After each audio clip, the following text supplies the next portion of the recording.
कोकणातील प्रत्येक अपडेट जाणून घेण्यासाठी आजच माझे कोकणच्या सोशल मीडिया प्लॅटफॉर्मला लाईक, फॉलो आणि सबस्क्राईब करा। रायगड जिल्ह्यात पोलीस पाटलांसाठी मंजूर करण्यात येणाऱ्या मानधनात तब्बल 1,78,29,300 रुपयांचा अपहार झाल्याचा धक्कादायक प्रकार समोर आलाय।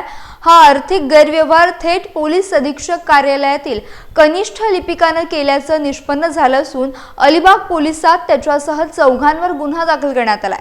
काही महिन्यांपूर्वी जिल्हा परिषद विभागातील वेतन फरक घोटाळा उघडकीस आला होता आणि आता एसपी कार्यालयात देखील तसाच भ्रष्टाचार समोर येत असल्याने प्रशासकीय यंत्रणेत मोठी खळबळ उडाली आहे।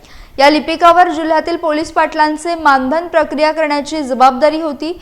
त्याने प्रत्यक्ष कामावर नसलेल्या पोलीस पाटलांच्या नावाने बनावट नोंदी तयार करून कोषागारातून मानधन मंजूर करून घेतलं आणि ती रक्कम स्वतःच्या तसेच इतर व्यक्तींच्या खात्यात जमा केली। विशेष म्हणजे लाखोंची रक्कम थेट त्याच्या पत्नीच्या खात्यात गेल्याचं देखील समोर आलंय।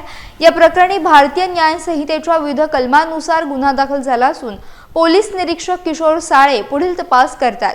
एवढा मोठा अपहार होत असताना विभागातील वरिष्ठ अधिकाऱ्यांच्या लक्षात कसं आलं नाही याबाबत संताप व्यक्त होत असून सखोल चौकशीची मागणी अधिक तीव्र झाली आहे।